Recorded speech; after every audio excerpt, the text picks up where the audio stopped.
बोलो जय गुरुदेव, जय गुरुदेव। अरे प्रेम से बोलो जय गुरुदेव, मिलकर बोलो जय गुरुदेव, और जोर से बोलो जय गुरुदेव। जय गुरुदेव नाम किसका, जय गुरुदेव नाम किसका, प्रभु का पावन नाम, प्रभु का पावन नाम। जय गुरुदेव।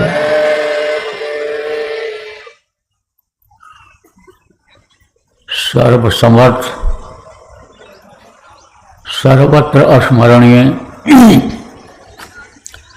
दाता दयाल दीन बंधु कृपा निदान परम पूज्य गुरु जी महाराज, उपस्थित सभी अदृश्य शक्तियाँ, प्रबुद्ध नागरिक, साधक, सत्संगी, नामदानी, बच्चे एवं बच्चियों, आज का प्रातःकाल का यह समय इस नेपाल की भूमि पर, बैरावा की भूमि पर एक महत्वपूर्ण दिन रहेगा, क्योंकि इतनी भारी संख्या में एक जगह पर बैठ करके जहाँ हमने आपने साधना किया है, यह भूमि, यह स्थान भी ऐतिहासिक हो जाएगा और हमारे आपके जीवन का भी एक यादगार रहेगी, क्योंकि इतने लोग एक साथ बैठ करके पहले ही स्थान पर साधना किए होंगे, जहाँ बड़े बड़े कार्यक्रम होते हैं और आप जाते रहते हो, वहीं पर आपने साधना किया होगा लोगों के साथ में, लेकिन बहुत से लोग आप उसमें नहीं पहुंच पाए हो, तो आपका एक ऐतिहासिक दिन। देखो प्रेमी, साधो या संसार में तीन वस्तु है सार, सत्संग वचन, सद्गुरु शरण, शब्द डोर आधार। अब इसका अर्थ समझा देता हूँ। सार किसको कहते हैं? सार लोहा को भी कहते हैं, ठोस होता है, उसमें आप ये समझो खून नहीं लगते हैं, कीड़े नहीं लगते हैं, थोड़ा बहुत अगर बाहर पड़ा रहा तो जंग लग जाता है, अब उसको छुड़ा दीजिए आप, तो अंदर में फिर वही ठोस चीज़ मिलती है। सार उसको कहते हैं, निचोड़ को कहते हैं। जैसे नींबू होता है, नींबू बाहर से देखने में, दबाने पर मालूम पड़ता है कि इसमें रस निकलेगा, लेकिन नींबू चाटने से खटास नहीं आती है। उसको जब निचोड़ते हैं तब वो जो उसका सार निकलता है वो फायदेमंद होता है और उसमें स्वाद भी मिलता है और वो उसका सार होता है। ऐसे कहा गया, सार सार को गहे रहे थोथा दे उड़ाए। अब आप बच्चियों गांव की हो, आपके समझ में आएगा, समझाता हूँ। देखो, अनाज को साफ करती हो तो उसमें जो कंकड़ पत्थर होते हैं या जो अन्य धूल मिट्टी आ जाती है, तिनके होते हैं, ये जो आपका धान है, पुआल के मान लो कोई टुकड़े रह गए उसमें, या धान का जो कोई मान लो छिलका रह गया चावल में, तो उसको आप फटक करके ऐसे निकाल देती हो, और वो जो चावल रह जाता है, अनाज रह जाता है, वो ठोस रहता है, सार होता है, वो ठोठा होता है। ऐसे ही मनुष्य के जीवन में ये तीन सार हैं। क्या? सत्संग वचन, सत्संग सुनना चाहिए, सत्संग से ही हर तरह की जानकारी हो पाती है।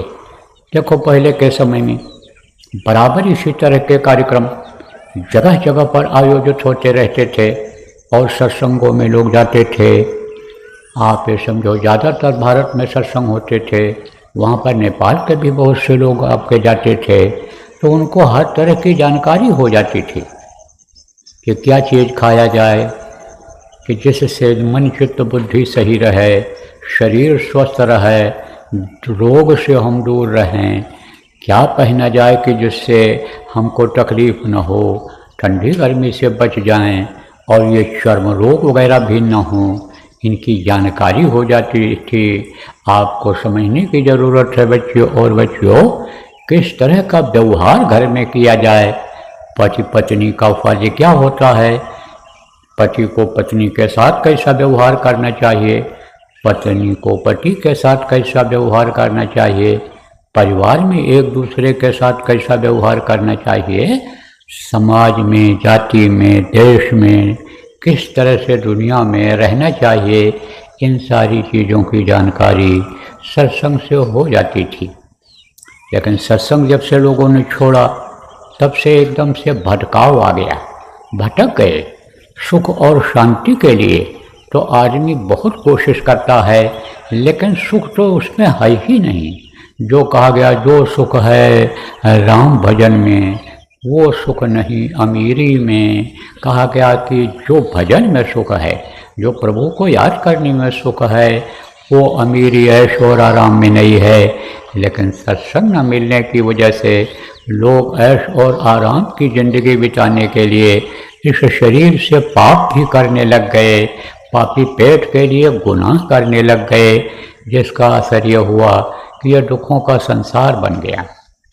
घर घर में बीमारी, घर घर में लड़ाई झगड़ा, घर घर में वैमनस्यता ईर्ष्या द्वेष, ये देखो फैलता चला जा रहा है। दुखों का ये संसार बनता चला जा रहा है। तो बस मुख्य चीज़ आप ये समझो कि सत्संग इसीलिए लोगों को इतना ज़रूरी है इस समय पर कि जितना ज़रूरत होती है एक बच्चे को माँ की ज़रूरत होती है दूध पीने के लिए। अगर माँ नहीं रहेगी, दूध बच्चा नहीं पिएगा, तो उसका दिल दिमाग, उसके बुद्धि का विकास नहीं हो पाएगा। देखो बच्चों, जो स्तनपान नहीं कराती हो, मोटी बात समझो, जो आप फैशन में आकर के अपने बच्चों को अपना दूध नहीं पिलाती हो, भारी गलती करती हो। बाहर का अगर वो दूध पिएगा, जिस भी जानवर का दूध पिएगा, उसका स्वभाव उसके अंदर आ जाएगा, उसी का खून बनेगा और उसी से बुद्धि बनती है। इसलिए माँ की ज़रूरत होती है बच्चे को। तो जिस तरह से इस समय पर बच्चे को माँ की ज़रूरत होती है दूध पीने के लिए, ऐसे ही सुख और शांति के लिए, भगवान की प्राप्ति के लिए, मनुष्य शरीर को सार्थक बनाने के लिए सत्संग की लोगों को ज़रूरत है। दूसरी चीज़ क्या है? सद्गुरु शरण। देखो संक्षेप में बताता हूँ आपको। अभी तो 2-3 टाइम का सत्संग बाकी है आपका, तो उसमें सब बता दूंगा विस्तार में, लेकिन अभी संक्षेप में बताता हूँ। देखो सतगुरु की ज़रूरत है, सतगुरु का शरण जरूरी है। शरण का मतलब क्या होता है? शरण में जो जाता है वो अपने को कुछ नहीं समझता है कि हम भी कुछ हैं, और नहीं तो आदमी को धन का अहंकार, बल का अहंकार अपने रहता है और पद प्रतिष्ठा पोस्ट का अहंकार रहता है। लेकिन अहंकार अगर रहेगा तो करा कराया सब गया, जब आया अहंकार आ जाएगा तो फिर उसी तरफ ले जाएगा। तो कितने भी यानी समझो कि वक्त के गुरु मिल जाएंगे आपको, लेकिन समझ में नहीं आएगा, कर नहीं पाओगे। इसलिए ऐसा भाव से जाना चाहिए, इस तरह का भाव सद्गुरु से जिनसे नामदान मिले बनाना चाहिए कि हम तो दीन हैं, अधीन हैं आपके, आप जैसा कहो वैसा करो, हम तो आपके हैं, हमारा कुछ नहीं है, हम तो आपके हैं, आपके शरणागत हैं। तो सद्गुरु को आपसे कोई चीज़ की ज़रूरत नहीं रहती। आपके धन के लोलुप नहीं हैं, आपके शरीर के बल के लोलुप नहीं हैं, आपके पद के पोस्ट के लोलुप नहीं हैं। वो तो अपना काम करके आते हैं, उनके लिए तो सिया राम में सब जग जानी, करहूँ प्रणाम जोर जुग पानी। चाहे कोई गरीब हो, चाहे वो अमीर हो, चाहे दुबला पतला हो, चाहे हट्टा कट्टा मोटा पहलवान हो, उसके लिए कोई भी नहीं। वो तो सबके अंदर जीवात्माओं को, परमात्मा के अंश को देखते हैं, उनसे प्यार करते हैं। लेकिन आपको ये चाहिए कि भाई हमको तो समझो थोड़े समय के लिए समर्पित करना है, तो सद्गुरु का शरण, सद्गुरु की भक्ति, ये समझो प्रेमियों, करने से क्या होता है कि इससे भी हर तरह की जानकारी हो जाती है, संत मत की जानकारी हो जाती है, या संत मत की साधना आप लोगों को कराई जाती है। हम भी वही करते हैं। संत मत सबसे ऊंचा मत है। संत मत जो समझ में, जिसके समझ में आ जाता है, सब मत उसके समझ में आ जाते हैं। सारे मत संत मत से ही निकले हुए हैं। कहा गया हद में रहे सो मानवा, बेहद रहे सो साध, और हद बेहद दोनों तजय, साकर मता अगाध। तो यह अगाध मत है। अब ये कैसे है, क्या है? नए लोग जो आप आए हो, जब कई बार सत्संग सुनोगे तब आपके समझ में आएगा। पीछे के सत्संगों में आपको बताया भी गया है, यूट्यूब पर भी लोग डाल देते हैं, आप सुन लेना, बताया गया है इसके बारे में। तो ये अगाध मत तब उनके समझ में आता है लोगों के, जब अपने को भूल जाते हैं, अपनी योग्यता यानी कितनी हमको जानकारी है, इस चीज़ को भूल जाते हैं, और भी जानकारी करने की जो कोशिश करते हैं, उनके समझ में ये चीज़ आ जाती है। देखो आप ये समझो, कहा गया है ना, गांव की ये कहावत है, आप लोगों के इधर की ही है ये। आप ये समझो, कहते हैं जान कर अनजान हुए और सोई है ज्ञानी, और कोई आग हो तो आप हो पानी। जान करके अनजान हो जाओ तो उससे क्या होगा कि और कुछ मिल जाएगा जानकारी। उसके समझ में जो आएगा वो बताएगा, उसी के बारे में उससे बताएगा। तो जानकर अनजान हो, अनजान बन करके जो जानकारी करता है उसको ज़्यादा जानकारी हो जाती है। और बीच में ही अगर बोल दिया या ऐसा नहीं, ऐसा है, कैसा है, या तर्क वितर्क करने लग जाता है, तब वो महरूम रह जाता है जानकारी से, उसको जानकारी उतनी नहीं प्राप्त हो पाती है। तो कहा गया जान कर अनजान होए सोई है ज्ञानी, और कोई आग हो तो आप हो पानी। देखो कोई बहुत ज़्यादा नाराज है, एकदम से आग बबूला हो रहा है, उसके अंग अंग फड़क रहे हैं, हाथ पैर पटक रहा है क्रोध से, और आपको गाली गुस्सा दे रहा है, और बोलो ना कुछ, चुपचाप सुनते रहो। थोड़ी देर के बाद वो अपने आप चुप हो जाएगा। क्यों? क्योंकि बोलने की सीमा होती है, चलने की सीमा होती है, कहने की सीमा होती है। सीमा का मतलब क्या होता है? जैसे कोई बच्चा है, उसको आप दौड़ाओ कि दौड़ो, कहाँ तक जाएगा? 100-200 फुट जाएगा, 300 फुट चला जाएगा। बच्चा है, उसकी सीमा थक जाएगा।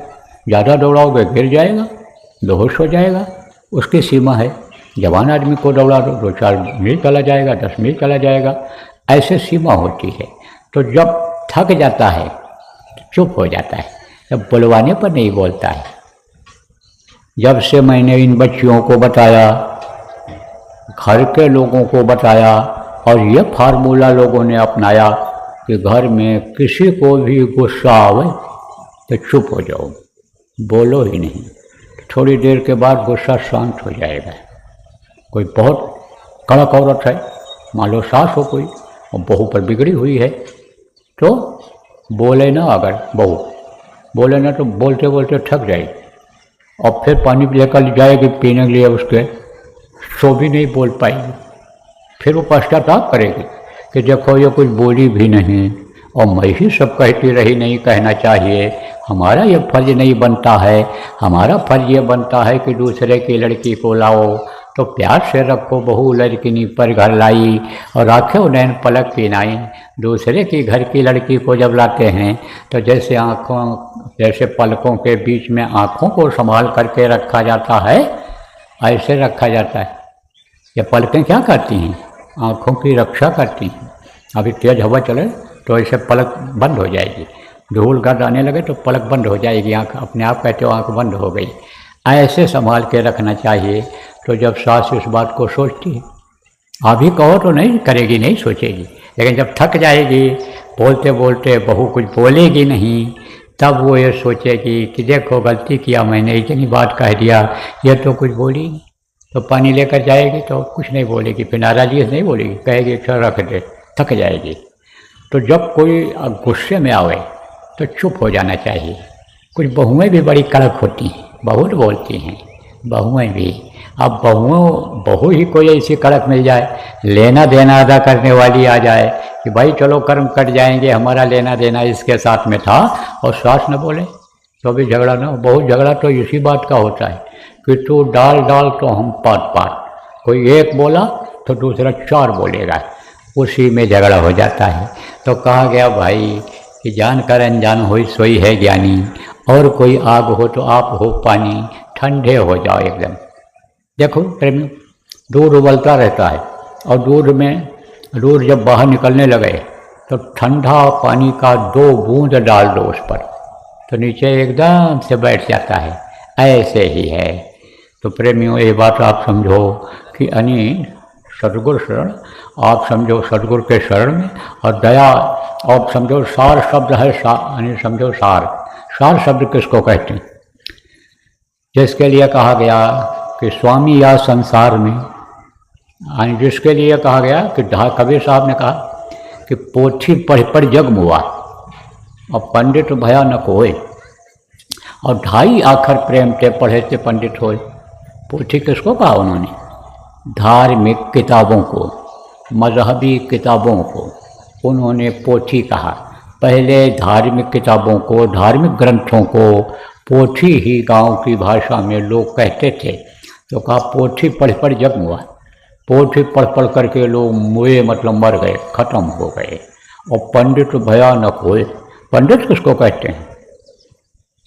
बहुत से लोग विद्वानों को पंडित कहते हैं। बहुत से लोग जाति के जो ब्राह्मण होते हैं, जिनको विप्र कहा जाता है, उनको कहते हैं। तो कहा गोस्वामी जी ने किसको कहा, विप्र किसको बताया? पूज है विप्र सकल गुणहीना, और शूद्र न पूज्य वेद प्रवीणा कहा गया। उन्होंने कहा कि समझो कि विप्र वो है, कौन है? जो सकल गुणों से हीन हो। सकल गुण कितने हैं? 3 ही गुण हैं, 3 गुण हैं, रजोगुण, तमोगुण, सतोगुण, और यही परेशान करते हैं आदमी। यही अग्नि में जलाते हैं। यह अग्नि है एक तरह से, यह अंदर में प्रकट होते हैं, और यही यानी समझो अस्तित्व को जला करके राख कर देते हैं। तो विप्र वो है कि जो इन गुणों से हीन है, जो तीनों से गुणातीत हो गया है, इन तीनों को अपने अंदर से अपनी साधना के द्वारा खत्म कर दिया है। ऐसे को उन्होंने कहा कि पंडित भया न को, वो ऐसा कोई भया नहीं इन पुस्तकों को पढ़ करके, क्योंकि उसमें जो सारा तत्व लिखा हुआ है उसको लोग निकाल नहीं पाते। देखो राम का ये क्षेत्र है, आप ये समझो अयोध्या के और आगे से ही शुरू होता है, और आपके इधर बिहार जनकपुर और वो सब बहुत लोग जानते हैं। राम भगवान जिनको कहा जाता है, उन्हीं की लोग पूजा करते हैं। तो गोस्वामी जी महाराज ने राम का चरित्र किसमें लिखा है? रामचरितमानस, अंदर में जो राम का चरित्र हो रहा है उसके बारे में उन्होंने लिखा है गोस्वामी जी महाराज ने उत्तरकांड में। लेकिन उसको ज़्यादातर लोग पढ़ना नहीं पसंद करते हैं, उसको लोग जल्दी सुनाना नहीं पसंद करते हैं। वो क्या सुनाते हैं जिसमें जनता की रुचि हो, जिसमें उनकी लोकप्रियता बढ़े। तो उससे कोई विद्वान नहीं हो सकता, उससे कोई पंडित नहीं हो सकता, उससे कोई तीनों गुणों से हीन हो करके विप्र नहीं बन सकता है। इसीलिए कबीर साहब ने कहा कि पोथी पढ़ पढ़ जग मुआ, और पंडित बया न कोय, और 2.5 आखर प्रेम ते पढ़े ते पंडित होए। तो 2.5 आखर क्या है? स और ब और द, शब्द। शब्द ही सार है, शब्द से ही ये दुनिया बनी, शब्द से ही ये संसार बना है, और शब्द पर ही ये सब टिके हुए हैं। शब्द से ही जुड़ करके ये सब अपनी जगह पर हैं, चाहे इस मृत्यु लोक के लोग हों, चाहे अंड लोक के हों, और चाहे ब्रह्मांड के हों, ये सब उसी से जुड़े हुए हैं। आप कहोगे पिंड लोक कौन सा है? यही ये मनुष्य शरीर ये पिंडी शरीर कहलाता है, क्योंकि माँ के पेट में पिंड ही बनता है। कैसे बनता है, अभी शाम को और लोग आ जाएंगे, नए लोग भी आ जाएंगे, तो वो भी सुन लेंगे, आपको बता दिया जाएगा। अभी तो आज और कल दोनों दिन सत्संग चलेगा, आज शाम को 4 बजे से और कल दिन में 12 बजे से होगा, तो बता दिया जाएगा आपको। लेकिन ये पिंडी शरीर है ये, तो जहाँ पर पिंड बनने वाले यानी जीव रहते हैं वो पिंड लोक कहलाता है, वो मृत्यु लोक कहलाता है। मृत्यु लोक में देखो नियम बना है कि जो पेड़ फलता है झड़ता है, जो आग जलती है वो बुझती है, और जो पैदा होता है वो मरता है। यही कारण है कि बल विक्रम वेणु रधीश गए और पारथ गए जिन भारत ठाना, गए दुर्योधन जंग जुरे जिन 64 कोष में छत्र ताना, बलि ऐसे बलवान गए जकरे कखरी 10 कंध लुकाना। और धारा का प्रमाण यही स्वामी, फरा सो झारा और बरा सो बताना। अब आप समझ गए हो, वेणुदानी चले गए, दधीदानी चले गए, आप ये समझो कि अर्जुन जैसे महाभारत में हम भूमिका अदा करने वाले चले गए। जो ज्येष्ठ राजा ऐसे थे कि जहाँ वो बैठते थे उनकी छतरी 64 कोष में थी। इतने बड़े राजा थे, पराक्रमी थे, समझ लो कि आधी दुनिया में वही राज करते थे। तो लेकिन वो भी चले गए। एक से एक बलवान आए, धनवान आए, मान प्रतिष्ठा वाले आए, राम जैसे भगवान, कृष्ण जैसे भगवान मनुष्य शरीर में आए और चले गए। तो इसीलिए इसको मृत्यु लोक भी कहते हैं। तो ये पिंड लोक है। इसके ऊपर कौन लोक हैं? बहुत लोक हैं उधर। ये जितने देवता हैं, 33 करोड़ दुर्गा, 10 करोड़ शंभू, जब दुनिया बनी थी तो शुरू में ही ये बनाए गए थे। इनके सबके लोक हैं और इस दुनिया संसार से वो कई गुना बड़े हैं। और सब में ये जैसे हम आप हैं जीवात्माएँ, ये सब खचाखच भरी हुई हैं, लेकिन वो इस पिंडी शरीर में नहीं। पिंडी शरीर किसको कहते हैं? जो ये जल, पृथ्वी, अग्नि, वायु और आकाश का बना हुआ होता है वो पिंडी शरीर कहलाता है। इसमें नहीं, वो 17 तत्वों के लिंग शरीर में हैं, तो वो लोग हैं। उनके ऊपर 3 देवता या प्रमुख हैं, शिव जी, ब्रह्मा जी और विष्णु जी, इनके लोग हैं, आप ये समझो। और फिर इनकी माँ आद्या के लोग हैं, इनके पिता ईश्वर के लोग हैं, ब्रह्म के लोग हैं। ये जितने लोग हैं आप ये समझो, ऊपर के ये लोग ब्रह्मांड कहलाते हैं, और ये समझो ब्रह्मांडी लोग कहे जाते हैं। और फिर उसके नीचे अंडी लोग और ये पिंडी लोग कहलाता है। तो ये सब कहाँ से जुड़ा है? वो उस प्रभु से जुड़ा हुआ है। किसके द्वारा जुड़ा हुआ है? शब्द के द्वारा। शब्द किसको कहते हैं? यही जो हम बोलते हैं और आवाज़ आप सुनते हो, ये आवाज़ ही से जुड़े हुए हैं।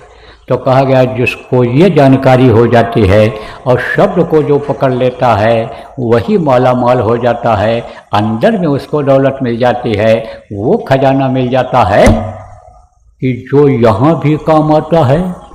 जब तक जिंदा रहो तब तक उसी के बल पर बढ़िया खाओ, बढ़िया से सोने का जगह बन जाए आपके रहने की, अच्छा पहनो और समाज के प्रतिष्ठित आदमी बन जाओ। जो पुत्र परिवार आपसे जुड़े हुए हैं वो भी खुशहाल रहें आपसे जुड़े रहने पर। और जब नियम के अनुसार समय पूरा हो, दुनिया संसार से जाओ तो अपने वतन, अपने घर, अपने मालिक के पास पहुंच जाओ। अगर शब्द पा जाओ, शब्द की जानकारी हो जाए तो शब्द भेदी गुरु खोजना चाहिए। इसीलिए तो कहा गया है। तो प्रेमियों, आप लोगों को हमारे गुरु महाराज, ये जिनकी तस्वीर लगी हुई, ये मिल गए बहुत से लोगों को, और उनके जाने के बाद आपको नामदान दिया गया गुरु महाराज के आदेश से। तो नामदानी तो आप बहुत हो, और शब्द के बारे में भी आपको बताया गया। जब नामदान दिया जाता है तो ध्वन्यात्मक नाम, शब्द वाले नाम ही बताए जाते हैं। तो आपको मिल तो गया, लेकिन मिलने से नहीं होता है, करने से होता है। देखो, आपको सामान सब दे दिया जाए, किसका? भोजन बना करके खाने का। अब भोजन नहीं बनाओगे तो कैसे खा पाओगे? अरे कैसे खा पाओगे? अरे कोई बना करके भी रख दे आपके सामने, बना करके, और कह रहे इसको अब आप खा लो, तो जब उठा करके हाथ से मुंह में नहीं डालोगे, नहीं खाओगे, कैसे पेट भरेगा? तो भूखे रह जाओगे। ऐसे ही आपकी आत्मा भूखी है, बहुत से लोगों की आत्मा भूखी है। तो एक तो आप मतलब यह है कि समर्थ गुरु पाए भी और शब्द रूपी नाम भी आपको मिल गया, लेकिन आप कर नहीं पाते हो, कर नहीं पाते हो। करना चाहिए आपको। देखो करने से ही होता है, कहने से नहीं होता, जैसे मैंने आपको बताया। अब करोगे तब तो उसका असर आपके ऊपर आएगा, तब तो आपको कुछ पता चलेगा। अरे भाई आपको बता दिया गया कि चले जाओ तुम पसीने से तरबतर हो और देखो उस कमरे में चले जाओ, वहाँ ठंडी हवा मिल जाएगी आपको, जहाँ पर कूलर चल रहा हो, एयर कंडीशनर कमरा हो, एयर कंडीशन यानी समझो कि एसी लगी हो, जाओगे तब तो आप गर्मी से राहत पाओगे। ठिठुर रहे हो ठंडी में, कह दिया जाए अलाव जल रहा है, आग जल रही है, चले जाओ वहाँ बैठ जाओ, हाथ पैर सेक लो, बदन गर्म हो जाएगा, जाओगे तब तो पता चलेगा। अरे और समझा देता हूँ आपको, मैं कहता हूँ बर्फ़ ठंडा होता है, ठंडा होता है, और बर्फ़ के ऊपर हाथ नहीं रखोगे कैसे पता चलेगा कि बर्फ़ ठंडा होता है? रखोगे तब पता चलेगा। तो आप समझो लब्बे लबाब इस बात को। आज के इस लघु सत्संग में, प्रातःकाल के ध्यान भजन के बाद के यानी लघु सत्संग में आप समझो प्रेमियों कि आपको यानी करने से ही लाभ मिलेगा। सुमिरन ध्यान और भजन करने से ही लाभ मिलेगा। तो बराबर सुमिरन ध्यान भजन आपको करना है जो बताया गया है। सुमिरन ध्यान भजन आपको करना है, ये जो बताया गया है रोज करना है, समय निकाल करके करना है, साधना शिविर लगा करके करना है। बहुत से लोग नहीं करते थे, अब शिविर लगवाई गई, शिविर में जाने लग गए, तब से करने लग गए, और करने लग गए तो उनको अनुभूति होने लग गई, अनुभव होने लग गया। बहुत से लोग लिखे हैं, डायरी इसी में लिखे हुए मिल जाएंगे, जो लिखते रहे हैं कि हमने कब किस तारीख को क्या देखा, क्या सुना, कहाँ देखा, कहाँ कौन से लोक में गए, कौन से देवी देवता दर्शन, सब लिखते हैं। और आप भी जब करने लगना लिखते जाना, वही बाद में ग्रंथ बन जाएगा, वही बाद में लोगों के लिए मार्गदर्शिका हो जाएगा। मार्गदर्शिका किसको कहते हैं? रास्ता बताने वाला हो जाएगा, जिसको जैसे नक्शा कहते हो कि नक्शा बन गया है, नक्शे को देखते हुए चले जाओ और पहुंच जाओगे काठमांडू। तो ऐसे जैसे गूगल में आप देखो डाल देते हो नक्शा, हमको यहाँ जाना है, और गाड़ी में वो बताता रहता है बाएं मुड़ो दाहिने मुड़ो, अब ऐसे चले जाओ, ऐसा हो जाएगा ये। इसलिए बराबर आप लोग इसको प्रेमियों लिखते जाना, और जिनके समझ में नहीं आ रहा है ये बताया भी गया, नाम भूल गए हो, आपके पास समय है, आज दिन भर आप यहाँ रहोगे, रात में भी रहोगे, और कल दोपहर सत्संग के बाद आप लोग जाओगे, तब तक के लिए आपके पास मौका है, आप लोगों से समझ लो। और जो पुराने लोग हो, आप लोग नेपाल के जगह जगह से आए हो जिलों से, अपने अपने जिला के लोगों को खोजो, नामदानियों को इसमें, और बैठा करके उनको सुमिरन ध्यान भजन समझाओ, उनको साधना शिविर के बारे में बताओ, और साधना शिविर कहाँ कहाँ आप लोग लगाओगे, ये सारी योजना आज आप लोग दिन में इसी मैदान में यहीं जहाँ ठहरे हो, आप अपना कार्यालय बनाए हो, आवास बनाए हो, भंडारा चला रहे हो, जहाँ भी जिसको सुविधा हो आप योजना बनाओ, क्योंकि साधना शिविर लगेगी। बराबर पीछे 6 महीना से ऊपर हो गया लगाते लगाते, यानी जो आपकी चैत्र नवरात्र आई है तभी से शुरू किया गया है, खंडों में लगवाया गया अखंड साधना शिविर आपकी अब लगेगी। कब से कब तक चालू हो गया, शुरू कर दिया लोगों ने, ये चलेगा मकर संक्रांति तक। जहाँ जहाँ जिसके पास जगह हो और सत्संगी हो, नामदानी हो, आप लोग साधना शिविर लगाओ और वहाँ पर ध्यान भजन सुमिरन करो, और जो नहीं करते हैं उनको समझाओ, और जो नए लोग आए हैं गुरु महाराज की दया रहेगी, स्वास्थ्य ठीक रहेगा, तो शाम को जो 4 बजे से सत्संग आज होगा उसमें नामदान नए लोगों को दे दिया जाएगा। तो उनको भी समझा देना, उनको भी बता देना, और यही समझा दोगे, बता दोगे, याद करा दोगे प्रेमियों, तो वो घर पर जब जाएंगे तो फिर करने लग जाएंगे। और फिर बीच बीच में पूछते रहोगे, पड़ोस में रहते हैं, गांव में रहते हैं, उनके पास जाते रहोगे, उनके साथ जब आप ध्यान भजन बैठ करके करोगे तब वो भी करने लग जाएंगे। इसलिए ऐसी योजना आप सब लोग आज ही बना लो, आज आपके पास समय है तो साधना शिविर लगाओ जगह जगह पर। अब देखो, हमको मालूम है कि साधना शिविर अगर कहीं 5 किलोमीटर 4 किलोमीटर दूरी पर लग पाया तो आप उसमें नहीं पहुंच पाओगे। तो आप खेती करते हो फंसे हुए हो, मजदूरी करते हो, दुकानदारी करते हो, आप उसमें फंसे हुए हो, नौकरी करते हो फंसे हुए हो, तो आप नौकरी वालों को तो एक दिन की छुट्टी मिलती है, दुकान भी एक दिन के लिए बंद होती है। तो जिस दिन बंदी हो उसी दिन खेती वालों का रोज़ काम नहीं रहता है कि फंसे रहो उसी में, समय समय पर तेजी आती है उसमें। तो एक दिन का समय 8 दिन निकालो।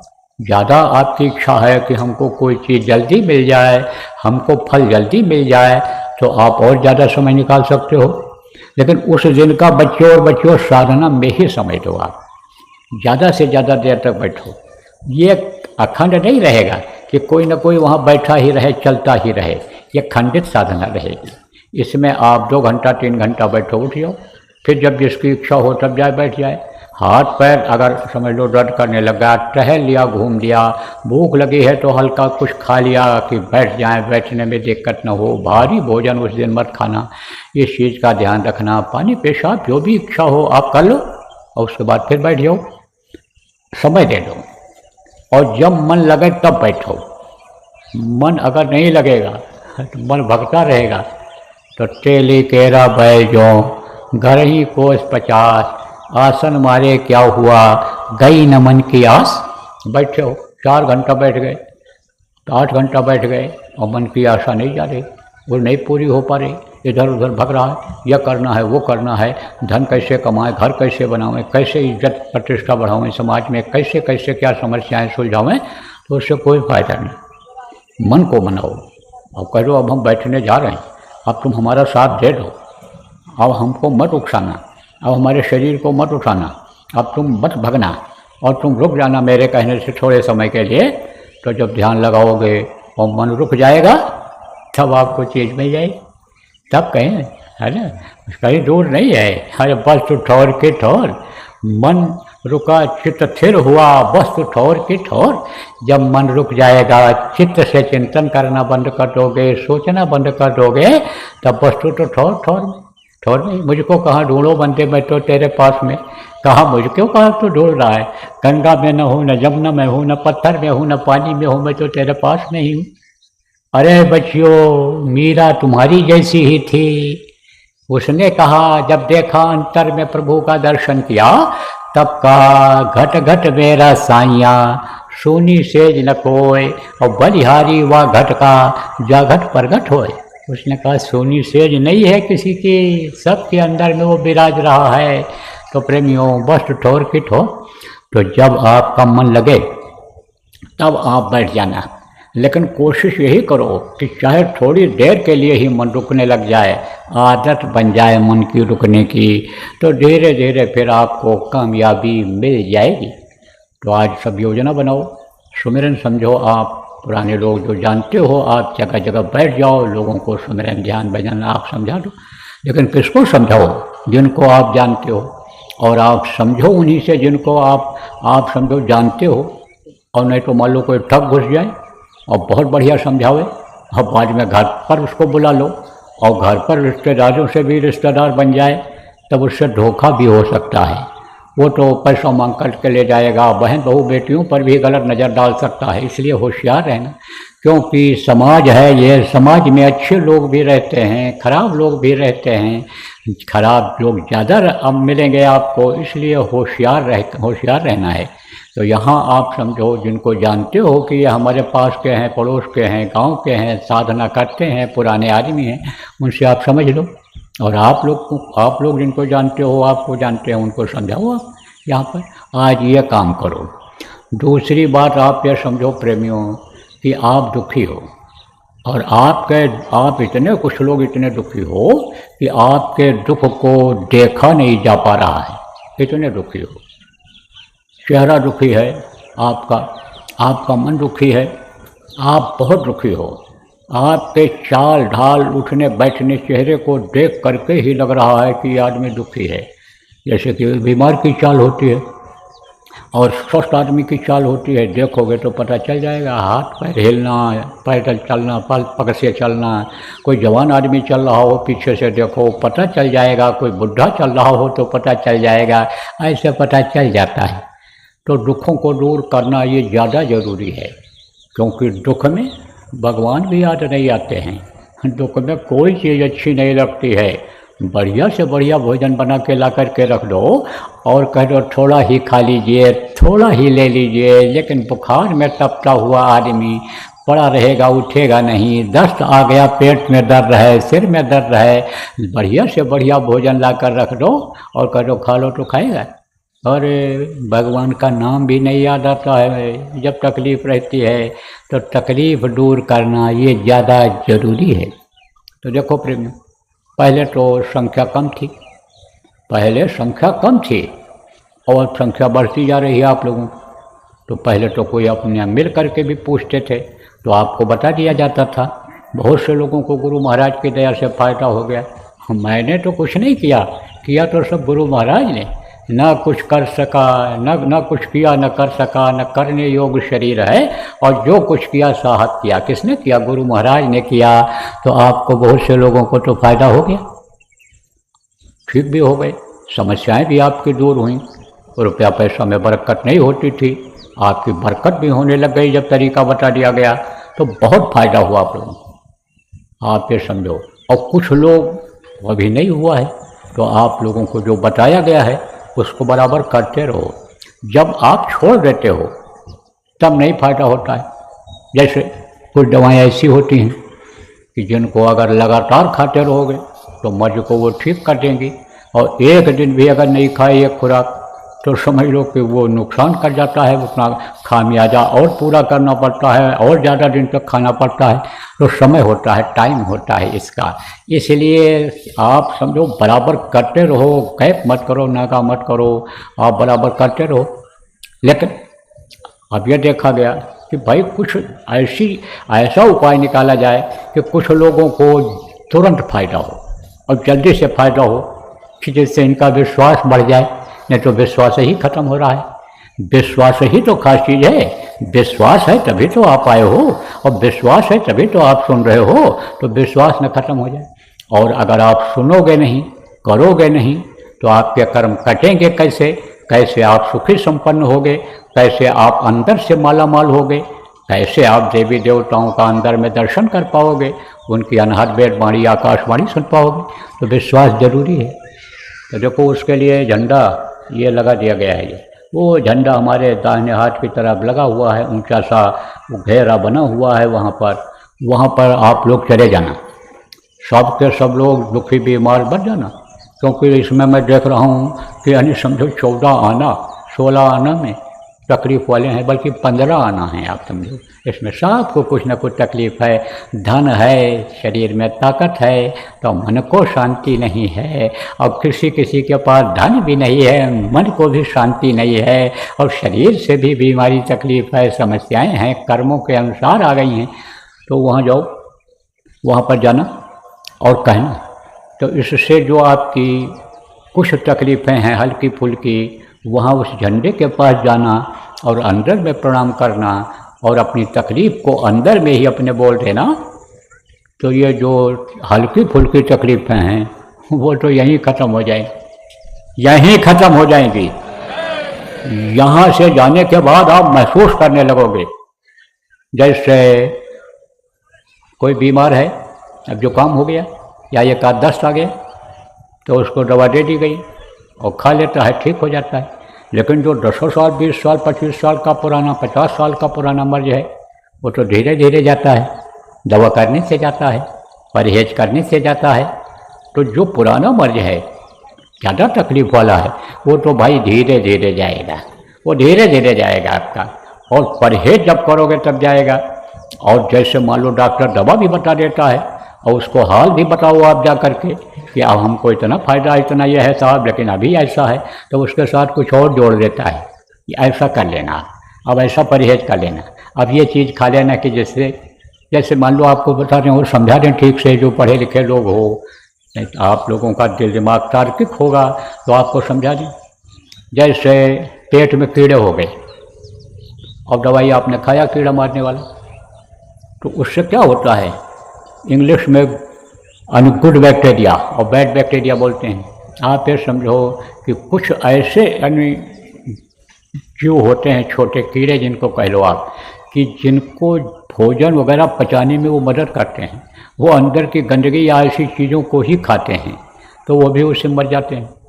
जो खराब हैं, जो रोग पैदा कर रहे हैं, वो तो ख़त्म हो जाते हैं, लेकिन वो भी उसी में समझो कि ख़त्म हो जाते हैं।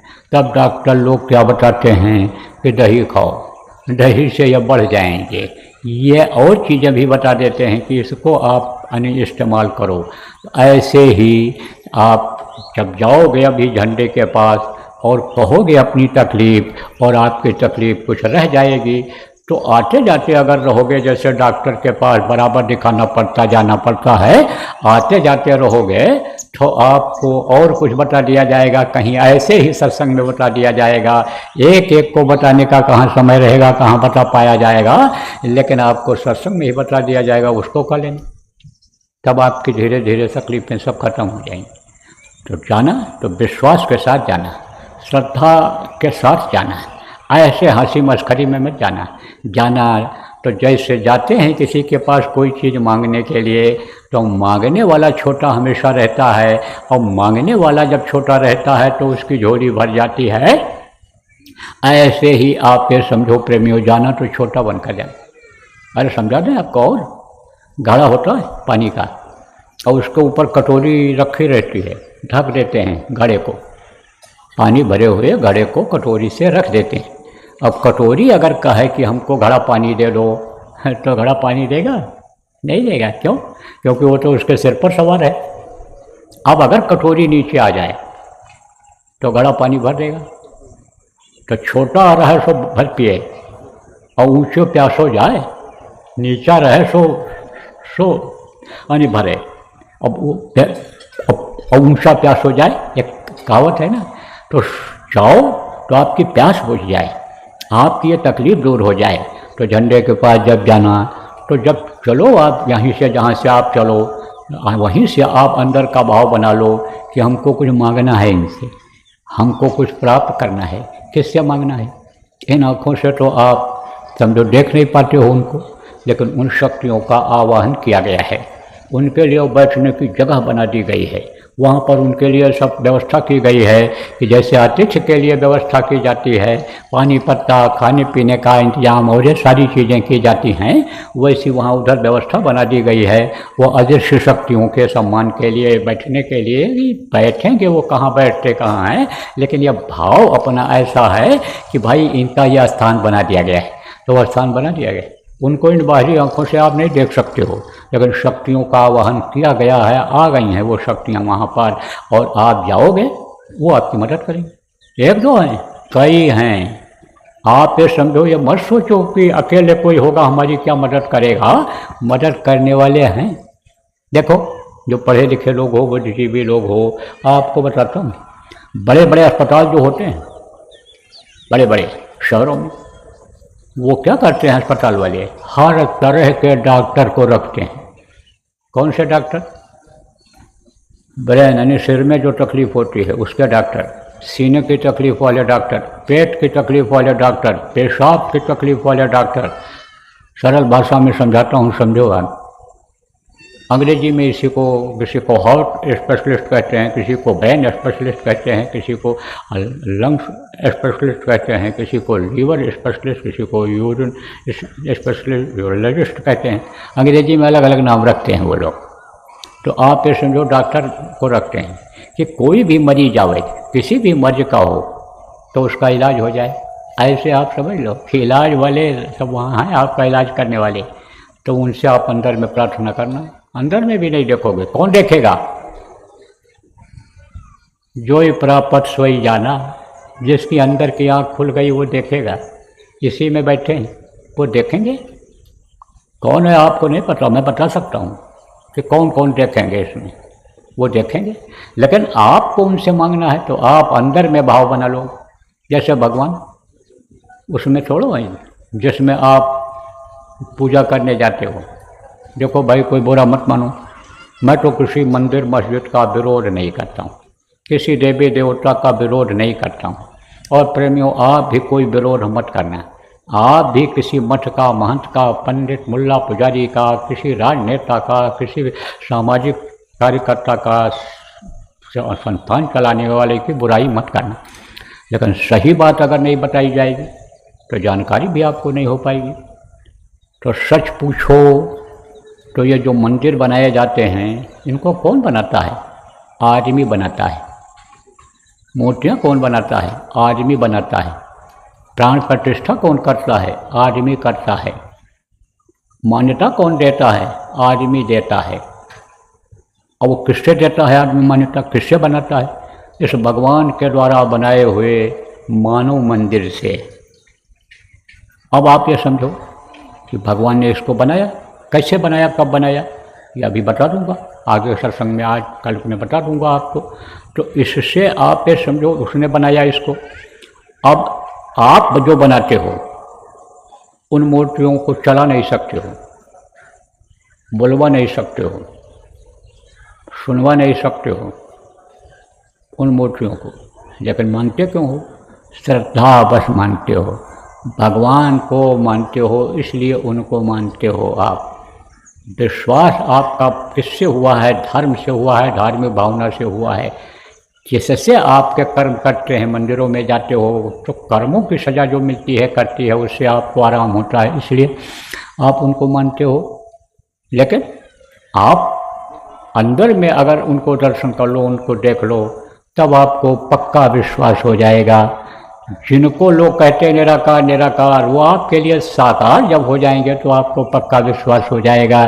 तो वो तरीका आपको मिल चुका है, नए लोगों को मिल जाएगा, रास्ता बता दिया जाएगा। रास्ता बताने के लिए ही सुख शांति लोगों में आ जाए, उसके लिए ही रोजी रोटी की व्यवस्था अपने स्थान पर ही लोगों का हो जाए, बाहर कहीं देश विदेश में भगना न पड़े, घर छोड़कर, बच्चों को छोड़कर, जानवरों को छोड़कर मेहनत मजदूरी करने के लिए न जाना पड़े। इसीलिए तो ये कार्यक्रम आयोजित किया है प्रेम, तो आपको बता दिया जाएगा।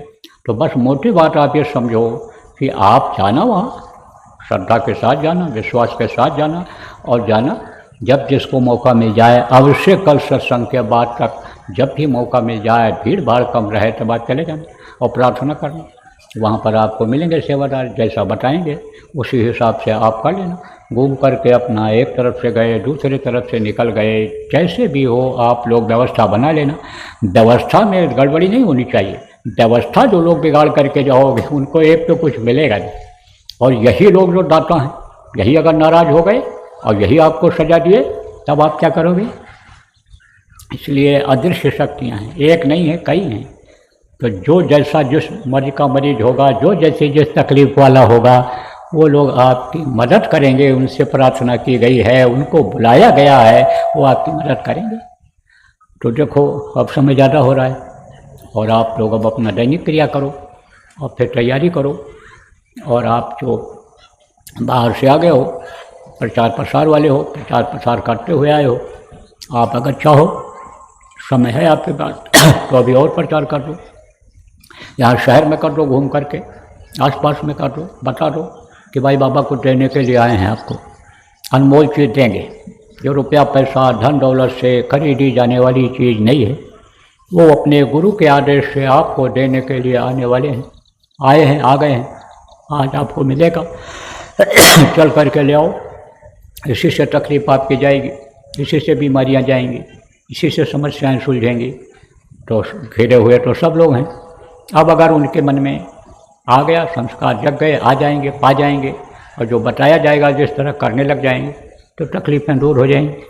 तो यह बहुत बड़ा परोपकार होगा आपका। परोपकार किसको कहते हैं? एक दूसरे की मदद करना परोपकार कहलाता है।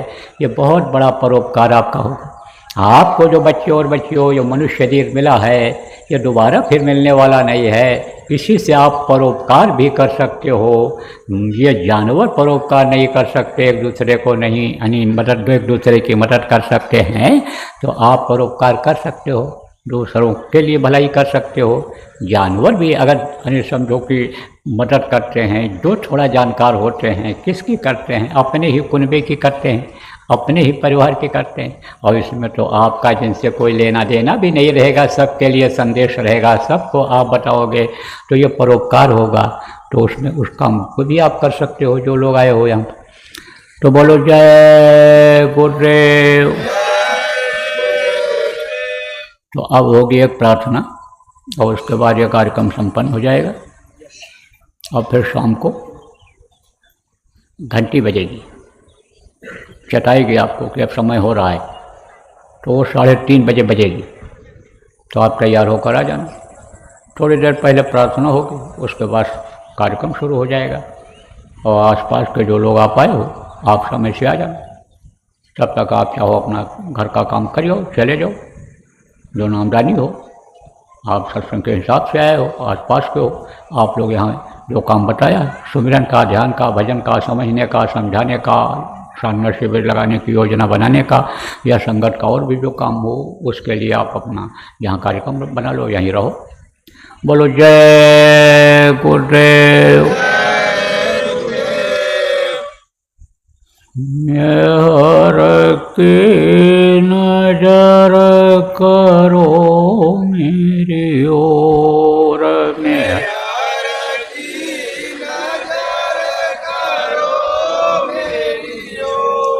दया की नजर करो मेरी ओर,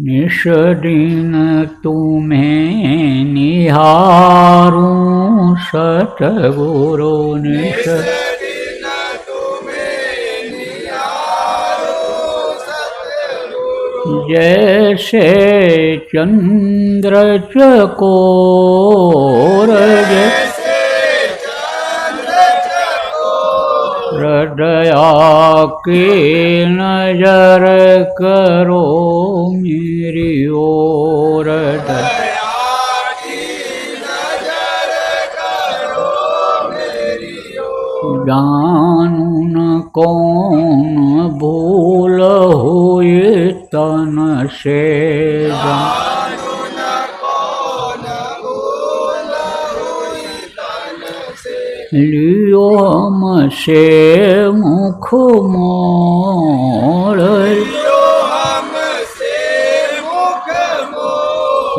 दया की नजर करो मेरी ओर, दया की नजर करो मेरी ओर, बालक जानी चूक बिसराओ,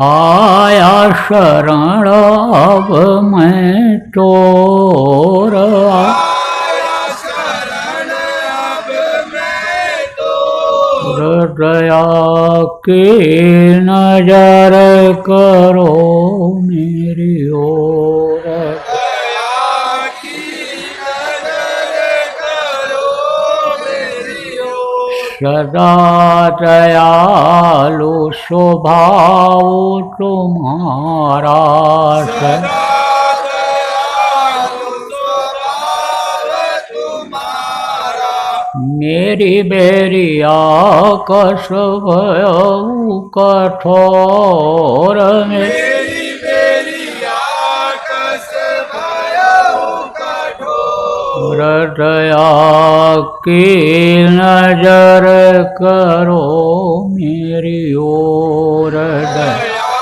की नजर करो मेरी ओर, शरणागत की लाज न राखो, शरणागत की लाज न राखो, मोह पतित अब जाएं कहीं और,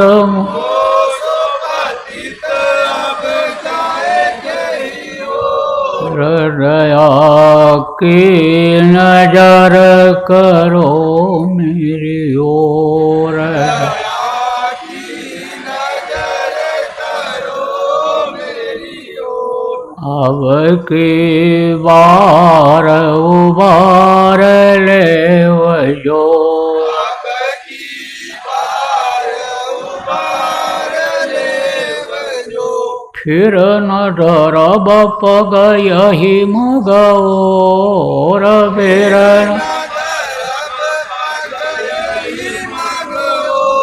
हृदया की नजर करो मेरी ओर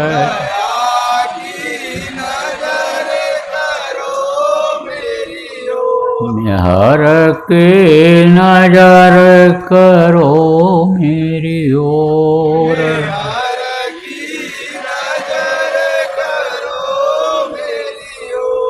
जय गुरुदेव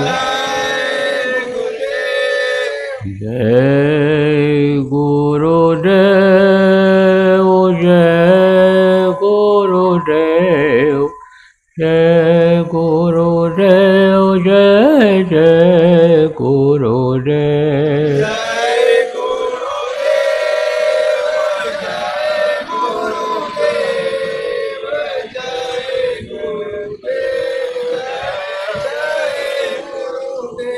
जय गुरुदेव जय गुरुदेव जय गुरुदेव जय जय गुरुदेव